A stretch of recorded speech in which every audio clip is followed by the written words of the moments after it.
이쁨 자매입니다. 네.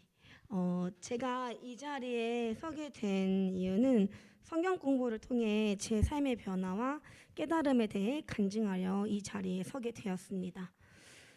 제가 성경 공부를 하고자 결심하게 된 계기는 사실 성경 공부의 시작은 제 의사로 시작되진 않았습니다.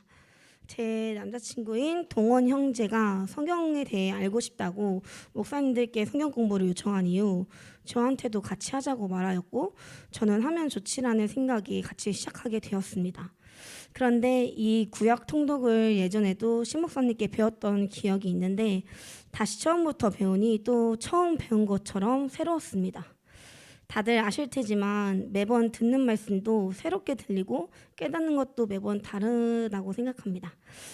이번 구약 통독에서는 처음부터 끝까지 하나님이 내 삶의 주인이라는 것을 계속해서 강조하셨습니다.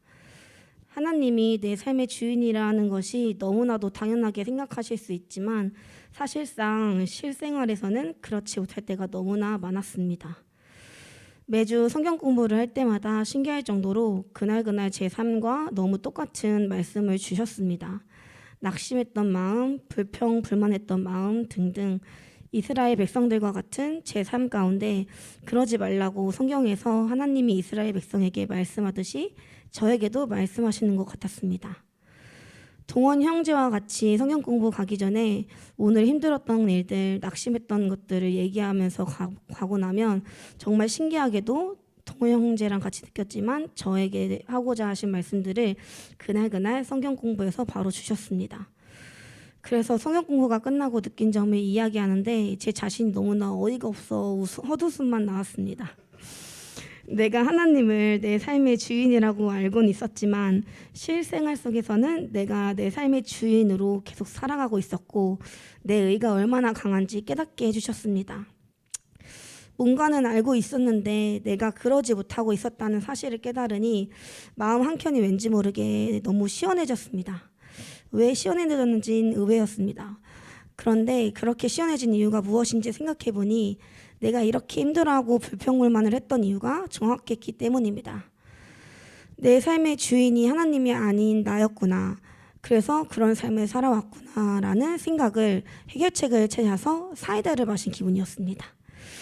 그래서 성경 공부를 하는 날만 되면 오늘은 과연 어떤 말씀으로 나를 깨닫게 하실까 라는 기대를 가지게 되었고 회개하게 되고 내 삶을 다시 돌아보게 되었습니다. 그럼에도 계속해서 넘어지고 다시 내 마음대로 하려는 제 자신이 보였습니다. 말씀에서 말씀하듯 하나님을 내 삶의 주인으로 모시고 맡기면 정말 감사한 일들이 넘치는데 내 욕심과 자만함 때문에 내 자신을 괴롭히고 옥매어 왔습니다. 성경 공부를 혼자 배우는 것이 아니라 동원 형제와 같이 배움으로써 서로 배운 말씀을 가지고 느낀 점을 나누고 서로를 위해 기도해주고 함께 말씀을 묵상할 수 있어서 너무 좋았습니다. 제 기도 제목 중 하나가 미래의 배우자와 함께 말씀을 가지고 교제하는 것에 대해 기도했었는데 이번 성경 공부를 통해서 그런 것들을 배우고 실천해 나갈 수 있어서 너무나 좋았습니다. 나중된 자가 먼저 된다라는 말씀이 이럴 때도 적용되겠다 싶을 만큼 저보다 더 말씀에 대한 확신을 가지는 동원 형제를 보고 저도 많이 배우게 되었습니다. 모태신앙이라는 것이 좋은 점도 있지만 내 의지로 신앙생활을 한 것이 아니었기에 지금 비로소 내 신앙을 처음부터 다시 재정비를 해야겠다는 생각을 했습니다. 사실 조금 힘들었습니다. 먼 곳까지 내가 누구의 이끌림도 아닌 책임감도 아닌 내 신앙의 의지로 교회에 와야 했고 부모님도 이제 저를 터치하지 않으시기에 제가 제 의지로 신앙생활을 해야 했습니다. 그 첫 자취하는 느낌처럼 신앙 독립을 하게 되었을 때 나도 어쩔 수 없는 나약한 존재라는 것을 깨닫게 되었습니다. 예전에 다니던 교회에서는 어떻게든 모든 예배나 행사에 무조건 참여했고 열심을 쏟았는데 그랬던 것들이 내 신앙 때문이 아닌 신앙생활에만 열심히 해왔다는 것을 신앙 독립을 하고 나서 크게 느꼈습니다. 이스라엘 백성처럼 광야에서 40년 생활을 하지 않으려면 내 육신의 욕심과 불평불만을 내려놓고 내 삶의 주인이신 하나님께 나의 모든 것을 맡기고 나의 신앙을 잘 성장해 나가길 소망합니다. 성경 공부를 안 했더라면 계속 내 의와 내 생각대로 살아갔을 것입니다. 넘어질 때도 많지만 그럼에도 예전에는 낙심과 불평, 불만만 했다면 이제는 성경 공부 때 배워왔던 말씀처럼 내 삶의 주인이신 하나님을 생각하며 감사함과 겸손하게 살아가길 소망합니다.